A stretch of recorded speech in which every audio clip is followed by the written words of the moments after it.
Hi traders, Nathan Bray here from ACY Securities. Now I want to have a chat to you about the US dollar. I know we've got other problems going on in the world right now, like inflation, which we'll get to, and interest rates rising and fundamental problems. But what we do have at the moment driving global Forex and to some degree the stock markets is this strong US dollar. So the question's been, are we reaching a point fundamentally where it becomes over-exaggerated, the price is just too high, are we going to get a correction? And the answer to that question is possibly at some point in the future. But right now, what we're seeing around the world, and I'm looking at the last week or to 10 days, we're seeing inflation data coming out in places like Australia, incredibly strong. New Zealand, better than expected, incredibly strong. We've got data coming out on inflation from the pound, from the euro, from Canada and the US itself, all of which beating expectations. In other words, it's not good for a currency if inflation is a problem to your economy.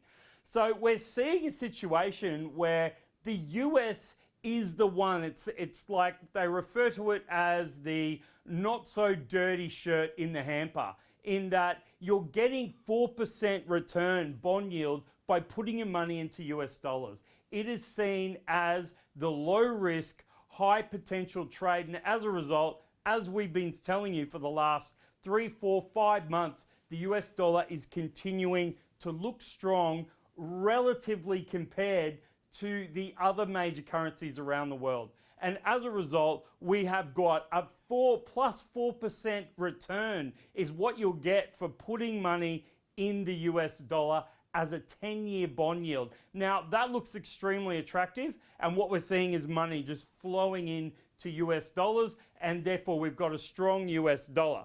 Now, we do have issues coming up, and I understand that, but if you're trading with that mentality, it's going to take a lot of bad data potentially to reverse a really strong major trend. So what I want you to contemplate is this week alone, we're looking for pullbacks against the US dollar to be able to continue to short currencies against it. So we've seen fantastic setups on the pound last night. We've seen the euro set up. So we're seeing the euro get some short-term correction strength, and then we look for a trading opportunity in line with the trend, up at major support, becoming resistance, and continuing that shorting trend down. We saw the same thing 2 days ago on the New Zealand and the Aussie. So at this stage, things may be changing in the world. We may see at some point the US dollar actually become overextended